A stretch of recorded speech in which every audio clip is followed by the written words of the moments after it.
Au nom du Père et du Fils et du Saint-Esprit. Amen. La paix de Jésus soit dans votre maison, sa paix et sa joie. Alléluia. Nous lisons le Saint-Évangile selon saint Luc, chapitre 7, versets 36 à 50. Très célèbre évangile. Merci Jésus d'être la lumière. Un pharisien, le pharisien et la femme pécheresse. Un pharisien avait invité Jésus à manger chez lui. Il entra dans la maison du pharisien et s'allongea pour le repas. Or, dans cette ville, il y avait une femme connue comme pécheresse. Sachant que Jésus était à table dans la maison du pharisien, elle se procura un vase précieux rempli de parfums. Elle se tenait en arrière aux pieds de Jésus et elle pleurait. Bientôt ses larmes commencèrent à inonder les pieds de Jésus. De ses cheveux, elle les essuyait et les embrassait longuement, puis elle y versait du parfum. En voyant cela, le pharisien qui l'avait invité se dit en lui-même : « Si cet homme était prophète, il saurait que celle qui le touche est une pécheresse.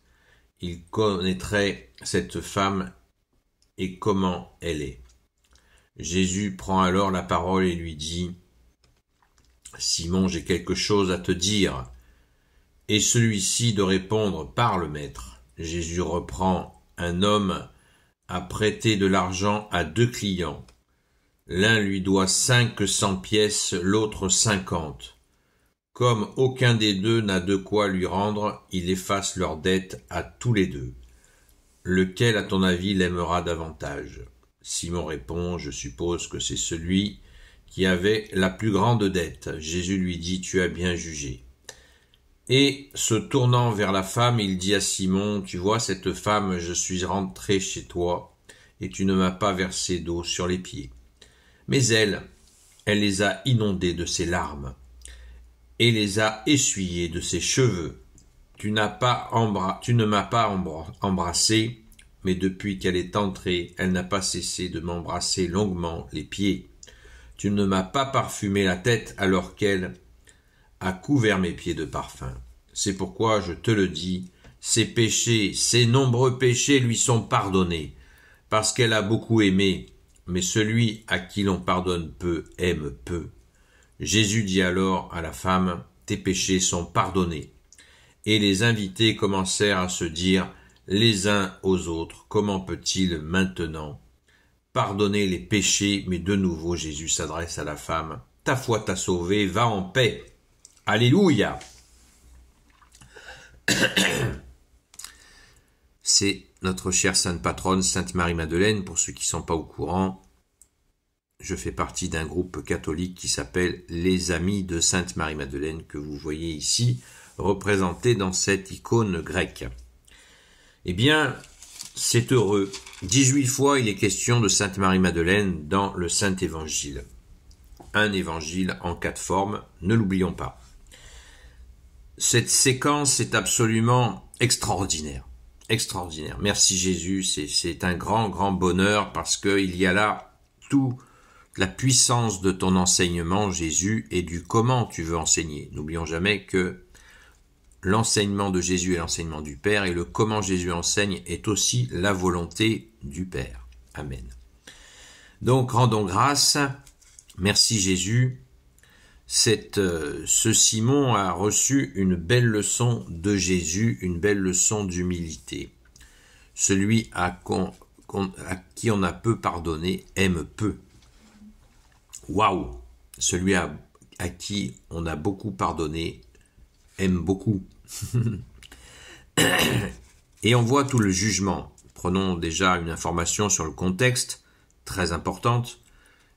Sainte Marie-Madeleine, celle qui est devenue Sainte Marie-Madeleine, eh bien, elle touche Jésus. Jésus est considéré comme un maître, comme un juif religieux. Les femmes ont strictement l'interdiction de le toucher. On ne touche pas un homme religieux. Et certainement pas en public. Les femmes étaient interdites dans les synagogues. Donc, vous voyez le scandale. Donc, quels étaient les péchés de Sainte Marie-Madeleine. Certains sont cette obsession.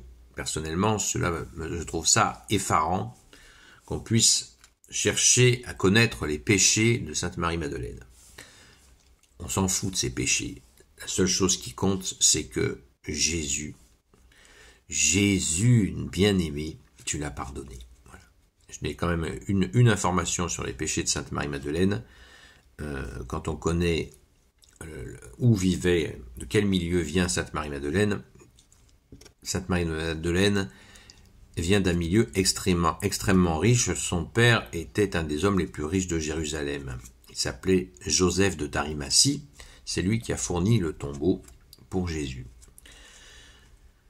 Et donc, Sainte Marie-Madeleine, les gens extrêmement riches n'ont pas d'enfants qui se prostituent. Ça n'existe pas. Voilà, c'est comme ça. Revenons à ce Simon qui prend une belle leçon. Et on voit que Sainte Marie-Madeleine, eh bien, elle a trouvé la meilleure part, comme dit Jésus dans une autre séquence d'évangile. Elle a rencontré Jésus dans son cœur. Et là, on voit que c'est pas une démarche intellectuelle de rencontrer Jésus. C'est une démarche du cœur. C'est même pas que l'émotion. C'est bien plus profond que ça. C'est le cœur, c'est l'âme. C'est l'âme qui retrouve son Sauveur. Et bien sûr, elle pleure sur les pieds de Jésus, et nous dit-on abondamment. Elle essuie les pieds de Jésus avec ses cheveux, et enfin elle parfume ses pieds. Il y aura 2 fois où Sainte Marie-Madeleine va parfumer Jésus, une fois ses pieds, et une autre fois 8 jours avant la crucifixion, elle parfumera sa tête. Donc, Jésus a été embaumé par Sainte Marie-Madeleine, mais on le verra certainement une autre fois. Là, on se concentre vraiment sur cette rencontre entre Marie-Madeleine, qui deviendra Sainte Marie-Madeleine, et Jésus, qui est cette rencontre du cœur. Et de nos jours encore, beaucoup de gens rencontrent Jésus de cette manière-là. Et Sainte Marie-Madeleine est très active. C'est la première témoin de la résurrection, et je l'appelle personnellement la locomotive de la résurrection. Merci Jésus par ta grâce. Parce que si Sainte Marie-Madeleine n'avait pas rencontré Jésus, on ne l'aurait jamais connu. Si Marie-Madeleine n'avait jamais rencontré Jésus pour devenir Sainte Marie-Madeleine, on n'aurait jamais entendu parler d'elle. Ça, il faudrait que certains le comprennent. Merci Jésus. Rendons grâce les amis. C'est un immense bonheur de voir comment tu accueilles notre chère grande sœur, notre chère sainte patronne, pour en faire une sainte, et cela nous fait réfléchir pourquoi Jésus s'est montré ressuscité à Sainte Marie-Madeleine. Eh bien, nous le verrons une autre fois, dans la joie de Jésus. Alléluia. Gloire au Père, au Fils et au Saint-Esprit, maintenant et toujours, et pour l'éternité. Amen. Ô Jésus, toi qui peux tout et qui portes tout, je te confie toutes celles et ceux qui regarderont cette vidéo, ainsi que leurs proches, selon ta seule volonté, ô Jésus. Sainte Marie, notre Mère, Grand Saint Joseph, la terreur des démons, Sainte Marie-Madeleine, notre chère Sainte Patronne, et vous tous les saints et saintes amis de Jésus, Saint Michel Archange, Saint Gabriel Archange, Saint Raphaël Archange, et vous tous les anges qui servez Jésus, je vous confie toutes celles et ceux qui regarderont cette vidéo, ainsi que leurs proches, leurs reproches. À très vite.